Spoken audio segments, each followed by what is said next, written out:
say a few words. The Honorable Mayor will say a few words. The good Alderwoman will say a few words, and we'll take questions. If that format works for you, we'll get underway. My name is Aaron Lipsky, Fire Chief, City of Milwaukee Fire Department.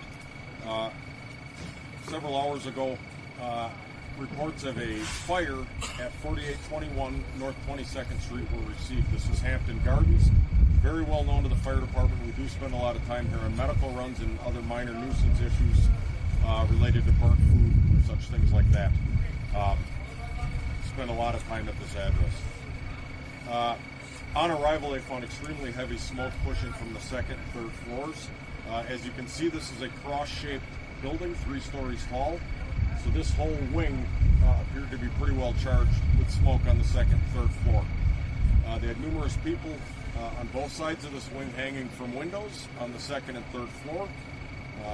A number of different rescues were made, either over ladder or by going in and locating people and bringing them out. One elderly lady, unknown exact age, was rescued from the building, and cardiopulmonary resuscitation was performed a short distance behind me here, and that patient was transported to St. Mary's Hospital. We did utilize our cyano kit, which is a special medication dealing with people who have smoke inhalation issues. It has been reported to me, and I just don't have enough information at this time, but that these treatments may have really worked. So say prayers for that lady tonight. There were 6 other people transported by private ambulances with lesser injuries from this wing. I can tell you that the cause is still being investigated. You can see the unit right behind me. That is the fire unit of origin. So much of our investigation will focus on that area. I got to point out to you here, this is 197,684 square feet when you put this building together. 230 units, 315 separate beds. And here again we have a building with no sprinklers. This building was built in 1979. So we are working to find out precisely what the code was at that moment that allowed this building to be built without a full complement of sprinklers. Certainly there were no sprinklers activated because they weren't in existence in the building. I cannot stress the importance of having sprinklers in buildings, especially in buildings that are multifamily dwellings, especially multifamily dwellings that are housing elderly people who may just be a little bit slower moving around. I cannot emphasize this enough. Whether the building is built, tomorrow, or 10 years ago, or 25 years ago, we've got to get serious about the sprinklers. This did go to 2 alarms with an additional number of paramedic units that we brought in, just in case we found additional people. We'd like to thank the North Shore Fire Department for providing able assistance, and we'd also like to thank our partners on the Milwaukee Police Department who are definitely going to assist us with this investigation. I'm honored to be joined today by the mayor, who, as you know, has been extremely vocal and has been very, very supportive of our efforts to bring attention to this sprinkler issue. And we're also, as I mentioned before, we're joined by Alderwoman Andrea Pratt, who's been a huge supporter of the fire department, and obviously this being her district, she came right out here when we told her what was going on. So without further ado, I'd like to introduce or give the microphone over to Mayor Johnson. Thank you so much, Chief. I want to thank the Chief. I want to thank the members of the fire department that responded very, very quickly to this fire in order to preserve property and preserve life. Chief just touched on the fact that there was a senior citizen who lived in this complex who has to be resuscitated. And so we will indeed be saying some prayers for her tonight in hopes that she is able to continue to recover from the smoke inhalation, likely, that she suffered as a consequence of being involved in this fire here. The Chief touched on this. Just last October, I joined the Chief, members of the Common Council, as well as State Senators LaTanya Johnson and Dora Drake, as they advocated for additional support from the state of Wisconsin to help to make sure that buildings in the city of Milwaukee and really throughout the state of Wisconsin are able to be retrofitted with sprinklers so that the issues like this don't happen. Just a few weeks ago, I had the opportunity to join the Sprinkler Fitters Union, and they had a demonstration about the effectiveness of sprinklers. And I learned a lot that day. And I learned how those sprinklers in a situation like this would help to ensure that life and property would be preserved. And we need more of that action happening in the state of Wisconsin so that fewer people become victimized by fires. There have been far too many people in the city of Milwaukee over the course of the last year plus who have been negatively impacted by fires. We want to see that number go down. And so we'll continue, all of us will continue to beat the drum to make sure that we get retrofitted apartment buildings, multi-family units in the city of Milwaukee so that individuals who live in our city do not suffer the consequences that we saw here today in this apartment building, which you can see the devastation, you can see the damage out of this unit right now. And thankfully, so far at least, there are no fatalities that are reported. So there's still a lot of work to do. I'm looking forward to continuing to work with our partners at the local level, certainly at the state level, and in the fire department in order to make sure that more people get the safety and assurance of safety in their residential buildings by making sure that sprinklers are outfitted in older buildings in the city of Milwaukee. As was mentioned, we are in the first aldermanic district, and I had the opportunity to touch base with Alderwoman Andrea Prata on this some time ago. This afternoon, she was right on the spot. She was ready to respond. She was ready to be here on the scene, checking in on her constituents, and I thank her for doing that, and I thank her for joining us here. So at this time, I'll pass the mic to Area Alderwoman Andrea Pratt. Thank you. I do want to say recently, within the last month, I held a neighborhood meeting for this building. And so one thing that I did express to the neighbors is that when they hear a fire alarm, that they should leave the building. It's something, it may go off regularly due to whatever issues are going on. But I expressed to them that they need to leave the building. So I do want to tell that to everyone who's listening, that you live in a multi-unit building and you hear the fire alarm, that you should leave the building. Also to express that I share the same sentiments as the mayor and the fire chief, that sprinklers are needed throughout the older buildings. This is a far too common occurrence, and we are again here praying for someone who was in the hospital when there was a possibility that if we had had sprinklers that we would not be here. I just want to send prayers out to the woman who is in the hospital. And also, I've spoken with neighbors who live in the building. They reached out to me. Because I'm pretty close with people who live in here, and they talk to me regularly. So I'm praying for everyone. They've all been affected, even the ones who don't live right in this area. But just continue to pray for the people here and continue to adhere to fire safety rules. Leave the building when the fire alarm goes off. And don't worry about what you left behind. You getting out is more important. Thank you.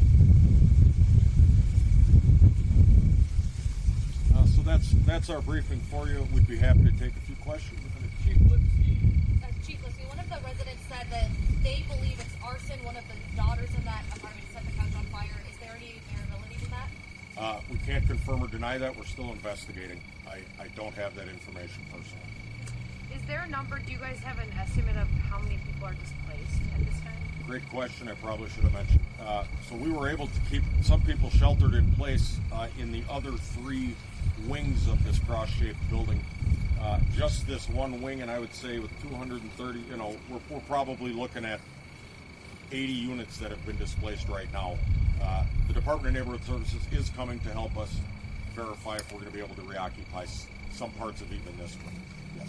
Any firefighter injuries? We have no reported firefighter injuries, thank goodness.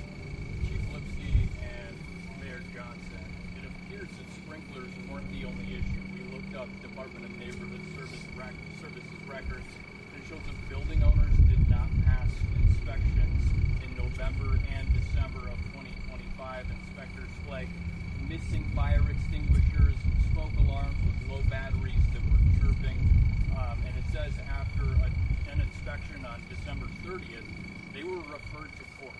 How do you hold the owners accountable when that is the case?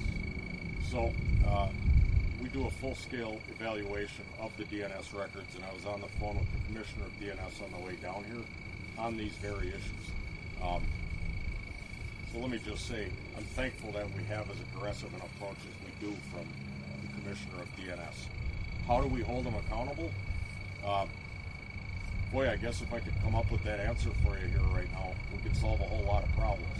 And I'm not trying to be cute with you, but like, I have no idea how we upend an entire system who gains profit from people but doesn't provide them a safe living environment. I don't know how you fix that. We have to keep pushing for legislation to give some teeth to this entire process. It's the best I got for you. Yeah, I mean, thank you, Chief. I think the Chief answered it very well. There's obviously more work to do, not just at the local level, but the state level as well, in order to make sure that people have a safe place to live. What we generally do in the city of Milwaukee to hold individuals accountable who are providing some sort of public good, such as housing, if they are not abiding with the rules and regulations of the city, we generally inspect and re-inspect and hit them in the pocketbook. Those are our powers. The judicial proceedings are something separate, but those are the ways that we worked in order to gain compliance. Obviously, we need more tools in our toolkit in order to be able to hold folks more accountable. I just want to clarify, you said the building was built in 1979. Yes, So your understanding is there should have been sprinklers built in. yeah, we got to dig in. So this is one of the problems with overlapping and changing codes, and codes that refer to previous codes or standards. So we know that post 1973, so 1974 and forward, multifamily dwellings, and at the time that would have been defined as more than 3, so 4 or more units, they would have had to have been built with sprinklers. This building being built in 1979, and we've walked it top to bottom, there's not a sprinkler head to be found in there. There's no evidence there was ever sprinklers there. Could this have been some sort of trade-off during the code? Could there have been some sort of variance? We don't know. We will dig into all of those things. But it does give you a real good picture of what we're up against. We're pulling up here, and you know, we might be able to look at a database on the way in and go, hey, 1979, we're set, but we don't have the protection of sprinklers in this building. So there's a lot of stuff to be tied together here, and that'll certainly be part of what we dig into here is how was this built in 1979? How could they put in 230 residential units in 1979 without sprinklers? How could anybody even make that decision or have that be a desire at the time of construction? And I'll tell you why. It's money. It's because it's expensive to put sprinklers in. It costs more money. You squeeze less profit out of the development. That's why. Nobody's going to convince me otherwise. And a follow-up, maybe for you or maybe for the mayor or alderwoman, does the city have the resources then to go through some of these large buildings with so many units, especially maybe prioritize, start with the elderly buildings, right, and check and see if all buildings after 1974 have sprinklers? So we are in the middle of that process right now. We began digging into that after the Highland Avenue fire on Mother's Day. Commissioner Arroyo Vega and I and our teams we're like merging so many different databases, another whole problem. But we are pulling all that together right now so that when we are coming to a building like this, we are going to be throwing massive amounts of resources at it on the front end, which we try to send what we need as opposed to a huge overblow of resources. But we're just finding out in these buildings, it's just what's going to have to happen. Mr. Mayor? Yeah, and you know, so just thinking about that exact question, and I'm actually kind of sick and tired of this, right? The Mother's Day fire that happened last year, the fire that happened right now, there's no excuse. I don't believe that our firefighters should be running into buildings, especially when they're post the time when they're supposed to have sprinklers in there and they don't have that equipment. I think these landlords, these property owners should proactively be coming forward and letting us know, telling the city, and just being straight up and honest with us and with the people who live in there about whether or not they have sprinklers or not. Right? These are people's lives that are being affected. Right? You know, people live in here, and now there are 80-some people who, as of right now, can't have access to their homes. That's not right. And our fire department, before they enter into a building like this, ought to know. And the people who live in buildings like this ought to know when they sign their lease that there is no sprinkler, especially if it's a building like this that was supposed to have sprinklers years before it was even constructed. That was already the law. I think that is just insane to me. And property owners have got a moral responsibility to come forward and give that information. Like, we shouldn't have to dig for that information. They should willingly bring it forward to protect not just their own property, but the lives of people who live in their property. That's the right thing to do. And that's what I want to see. Thank you, everybody. Question for the mayor, if you can. Have you heard about a tow truck driver being shot on the city's north side on 84th and Mill? There, last week or 2 weeks ago or so? I believe. Sorry. I think it was today. Apparently it was today. No, I hadn't heard about that or had been briefed on that. I know there was one, I believe, a private tow that was happening 2 weeks ago, I want to say, that I am aware of. Thank you. Thank you, everybody. Thank you all. Appreciate it. Thank you.